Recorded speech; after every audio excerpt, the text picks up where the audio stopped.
complex sentence, we're going to introduce something called a dependent clause.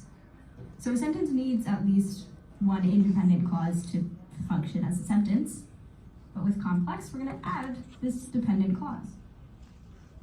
So Rosie, what's an example of a complex sentence? When we buy his birthday cake, we have to make sure it's lemon. So this sentence, when we buy his birthday cake, we have to make sure it's lemon, is made up of two clauses, and I've written them in different colors here.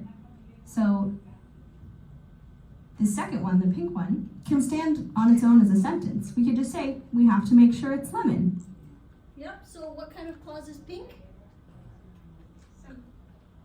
It's a simple sentence, or when we put it with another one, we call it a, what kind of clause? Which of these two clause types am I gonna say that the pink one is?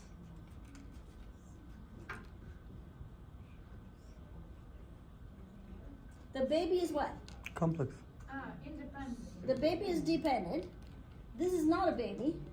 So this one is independent. Very good. And what kind is the blue? Dependent. This clause sounds like a class. I listen to it. Oh, class? Yeah. Oh. Clause like class. Right. I hear that. If I can see a word, I listen like Class. You can class. Yes, Yeah. Try to tune your ear to the Z sound. Okay. Class. No, z clause. Yeah, has a Z sound. Like Brazilian, many words in English, they are written with an S, but they have the sound of Z. And if it's an old word, it'd be more likely to have the Z sound between two vowels. So rose, and roses, z. But on the other hand, we have bus. Right? It's not a very old word because it was invented in 20th century. So buses. Buses. Yeah, this maintains S, and this one sounds like Z. Roses. Ah, yeah. I know it's not very simple, but this is a Z sound. It's an old word. Clause. It functions as an independent clause. It's its own sentence.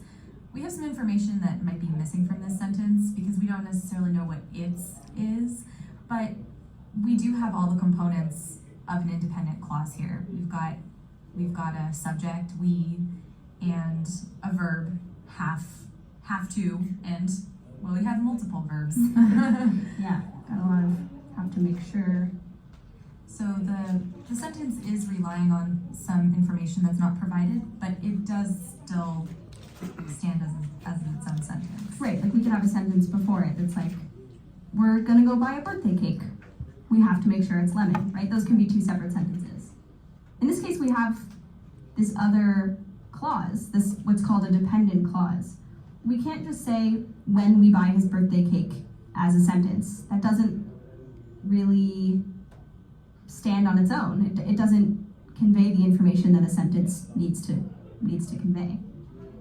So we could have an independent clause or a sentence that's just we buy his birthday cake. It's kind of a weird construction. I don't know that I would say that. You could maybe say we are buying his birthday cake, right? But we buy his birthday cake still works as a sentence. It has a subject, we, and a verb, buy, and it expresses a complete idea. It's an action that's happening and it tells you who's doing it. But we add this thing called a subordinating conjunction. That's this word when here. And that makes this into a dependent clause. It can't be a sentence by itself, so it depends on the later clause, we have to make sure it's lemon, to be part of a sentence. Okay, so Rosie, what's another example of a complex sentence? Although our tent was zipped up, the sound of hyenas in the distance still frightened us.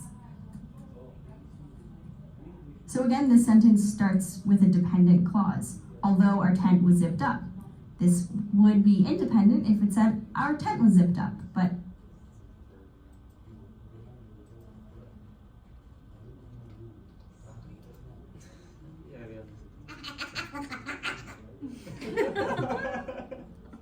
Yeah.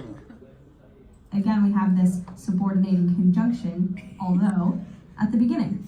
And there's kind of a whole bunch of different subordinating conjunctions. They're sort of just something that you need to remember. But essentially, their job is to connect clauses in sentences, but also make things into dependent clauses. One other thing, we're showing you two sentences where the dependent clause is coming before the independent clause, but that's not necessarily always going to be the case. Like, for example, we could have said, the sound of hyenas in the distance frightened us even though our tent was zipped up. Right. That would still be a complex sentence. It would be an independent clause and a dependent clause, but just in a different order. They don't have to be in this order that we've done twice.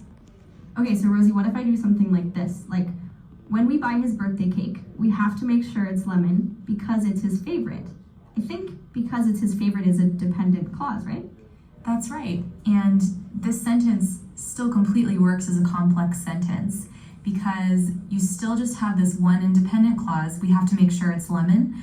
But the thing about complex sentences is you can add more than one dependent clause if you want, and it's still considered a complex sentence. Okay, so it has to have just one independent clause, Right. but I guess as many dependent clauses as you want. Yeah, you can go crazy. Okay, cool. So I think that's complex sentences. You cannot go crazy. Do not go crazy in this class. Let me say something. No crazy. If I put like before we, but Then it becomes compound complex. It gets this name here. Compound hyphen complex. It's both types together, which is fine, right? So because I've taught you all the types that exist in English, you can mix them around together to make long sentences. That's basically what we want.